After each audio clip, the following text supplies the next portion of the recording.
arxasındadır, yoxsa qarşısındadır. Bayraq kimi külək hansı tərəfdən gəlsə o tərəfdən əsir. İndi də başlayıb xalqı təhqir eləməyə, kişiləri təhqir eləməyə. Özünü o qədər ağıllı hesab eləyir ki, elə bil bu ağıllıdır, biz ağılsızıq. Sən bizdən ağıllı deyilsən, özünü bizdən ağıllı aparmağa çalışma. Millətin də gözündən düşmüsən o ki. Səsin gələndə cəmaət videonu sevirmək istəyir, prosta bütün TikToku bürünmüsən, hara girirsən sənsən. Kişilər niyə uşaq pulu tələb eləsin ki? Kişi nədir uşaq pulu tələb elədin? Bu nə deməkdir? Sizin evdə, sizin ailədə bilmirəm necədir. Bizim ailədə hər şeyi kişi təmin eləyir.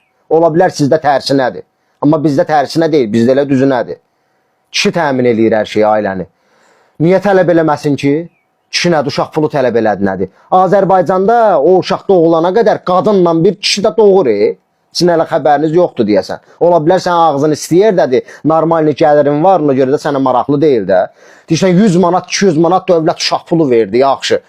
Nə olacaq ondan? Ondan çox böyük şey olacaq. Sənin üçün ola bilər o 100 manat, 200 manat heç bir puldur. Amma bizim üçün çox böyük puldur o 200 manat. Sən bizim əvəzimizdən danışa bilmərsən.